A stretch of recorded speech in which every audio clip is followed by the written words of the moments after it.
بسم اللہ الرحمن الرحیم۔ السلام علیکم ورحمۃ اللہ۔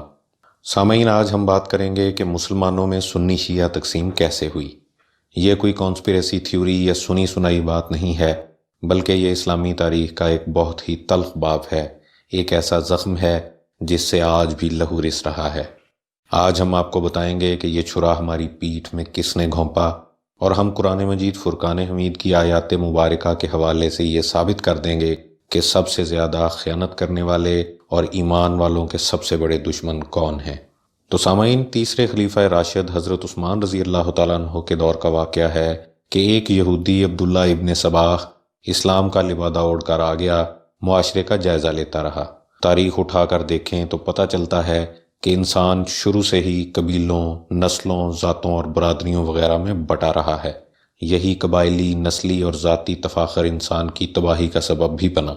عبداللہ ابن سبا نے بھی یہی بات جانچی اور بنو ہاشم اور بنو امیہ کے درمیان چلی آنے والی پرانی کشاکش سے فائدہ اٹھایا۔ گو کہ اس دور میں یہ کشاکش بہت حد تک دب چکی تھی، لیکن اس ملعون اور اس کے حواریوں نے اس دبی ہوئی آگ کو ہوا دی اور مسلمانوں میں انتشار پیدا کرنے میں کامیاب ہو گئے۔ بات یہ پھیلائی گئی کہ خلیفہ حضرت عثمان رضی اللہ تعالیٰ عنہ تو بنو امیہ میں سے ہیں، یہ حق تو بنو ہاشم کا ہے۔ خلافت کے صحیح حقدار تو حضور اقدس صلی اللہ علیہ وآلہ وسلم کے رشتہ دار یعنی بنو ہاشم ہیں۔ عوام الناس کے اندر یہ فتنہ پھیلایا جاتا رہا اور بہت بڑی سازش کے تحت حضرت عثمان رضی اللہ تعالیٰ عنہ، ان کے عاملین اور گورنروں کے خلاف پروپیگنڈا شروع کیا گیا، اور ان لوگوں نے اتنی مکاری سے کام لیا کہ کوفے کے حاکم کے خلاف کچھ نہیں کہنا، انہیں مصر والوں کے خلاف بھڑکانا ہے کہ وہاں تو فلاں گورنر یہ کر رہا ہے، عدلیہ کی صورتحال ٹھیک نہیں ہے، اور مصر والوں کو کسی اور جگہ کے بارے میں بھڑکاتے تھے کہ شام میں تو یہ ہو رہا ہے، وہ ہو رہا ہے، لوٹ مار اور خیانت ہو رہی ہے۔ سامعین، آج کے دور میں بھی جب مینز آف کمیونیکیشن بہت ایڈوانس ہیں، اگر افواہیں پھیلنا شروع ہو جائیں تو آج بھی سچ اور جھوٹ کی تمیز مشکل ہو جاتی ہے۔ اس دور میں تو یہ جانچنا بہت ہی مشکل تھا کہ کیا سچ ہے اور کیا جھوٹ، اور بری بات تو فطرت انسانی کی کمزوری ہے کہ بندہ فوراً قبول کر لیتا ہے۔ اس فتنے کے ساتھ ساتھ حضرت علی رضی اللہ تعالیٰ عنہ کی الوہیت کا فتنہ بھی اٹھایا گیا۔ حضرت عثمان رضی اللہ تعالیٰ عنہ شہید ہوئے اور وہ خانہ جنگی پڑی کہ مسلمان 5 سال تک ایک دوسرے کی گردنیں کاٹتے رہے۔ ان یہود نے امت کو وہ زخم لگایا جو آج تک مندمل نہیں ہوا۔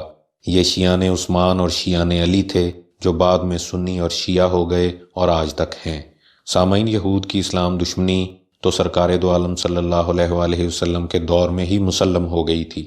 610 عیسوی میں حضور اقدس صلی اللہ علیہ وآلہ وسلم پر وحی نازل ہوئی۔ ابھی آپ صلی اللہ علیہ وآلہ وسلم ہجرت کر کے مدینہ منورہ نہیں پہنچے تھے کہ یہود کی سازشیں شروع ہو گئیں۔ یہ قریش مکہ کو پڑھاتے تھے کہ آپ صلی اللہ علیہ وآلہ وسلم کا امتحان لو۔ سورہ بنی اسرائیل اور سورہ کہف میں وہ سوال بھی موجود ہیں جو آپ صلی اللہ علیہ وآلہ وسلم سے پوچھے گئے، جیسے کہ ذوالقرنین کون تھا، اصحاب کہف کون تھے، روح کی حقیقت کیا ہے، وغیرہ وغیرہ۔ پھر جب آپ صلی اللہ علیہ وآلہ وسلم نے ہجرت فرمائی اور مدینہ منورہ پہنچے تو وہاں 3 یہودی قبیلے بنو قینقاع، بنو نذیر اور بنو قریظہ آباد تھے۔ یہ قبیلے فلسطین سے نکل کر مدینہ منورہ میں آباد کیسے ہوئے؟ تو اس کا جواب یہ ہے کہ سن 70 عیسوی میں حضرت عیسیٰ علیہ السلام کے رفع سماوی کے 37 برس بعد یہودیوں نے رومیوں کے خلاف بغاوت کی تو رومی جنرل ٹائٹس نے فلسطین پر حملہ کر کے اسے فتح کر لیا۔ اس واقعہ کا تفصیلی ذکر ہم جلد ہی بنی اسرائیل کی تاریخ میں پیش کریں گے۔ بہرحال ٹائٹس نے یہودیوں کو ارض فلسطین سے نکال دیا اور جس کے جہاں سینگ سمائے چلا گیا۔ یہ تینوں قبیلے مدینہ منورہ میں آباد ہو گئے اور یہاں سے بھی یہ اپنی سازشوں اور غداریوں کی بنا پر نکال دیے گئے۔ حضور اقدس صلی اللہ علیہ وآلہ وسلم جب ہجرت کر کے مدینہ منورہ پہنچے تو ان تینوں قبیلوں سے ایک تاریخ ساز معاہدہ کیا جو میثاق مدینہ کے نام سے جانا جاتا ہے۔ میثاق مدینہ کی ایک بہت ہی اہم شق یہ تھی کہ مسلمان اور یہود کسی بیرونی حملے کی صورت میں مل کر مدینہ منورہ کا دفاع کریں گے، لیکن یہ یہود کیا کرتے تھے کہ قریش مکہ کو اکساتے تھے کہ تم حملہ کرو، ہم اندر سے بغاوت کر دیں گے۔ الغرض یہ قوم خیانتوں اور سازشوں کی مرتکب ہوتی رہی۔ سورہ نساء کی آیت نمبر 13 کا ترجمہ سنیے گا کہ اے نبی صلی اللہ علیہ وآلہ وسلم، آپ کے علم میں ان کی طرف سے خیانتیں آتی رہیں گی۔ سورہ حشر میں بھی یہ نقشہ کھینچا گیا ہے کہ ان میں کھلے میدان کے اندر مقابلہ کرنے کی صلاحیت نہیں ہے، یہ صرف فصیلوں کے پیچھے بیٹھ کر سازشیں کرنے والے لوگ ہیں۔ سورہ مائدہ کی آیت نمبر 64 کا مفہوم بھی یہ ہے کہ اکثر و بیشتر مواقع پر یہ جب جنگ کی آگ بھڑکاتے تھے تو اللہ تبارک و تعالیٰ اسے بجھا دیتا تھا۔ بہرحال جنگیں ہوئیں، اور غزوہ بدر اور غزوہ احد کے پیچھے تو اصل شرارت بھی انہی کی تھی۔ ان کی سازشوں کی سزا سرکار دو عالم صلی اللہ علیہ وآلہ وسلم نے انہیں یہ دی کہ غزوہ بدر کے بعد بنو قینقاع مدینہ منورہ سے نکالے گئے، غزوہ احد کے بعد بنو نذیر، اور غزوہ احزاب کے بعد بنو قریظہ کو بھی مدینہ منورہ سے نکال دیا گیا۔ تو سامعین، یہ ہے ہمارے پیارے آقا حضرت محمد مصطفیٰ صلی اللہ علیہ وآلہ وسلم سے یہود کی دشمنی کا حال۔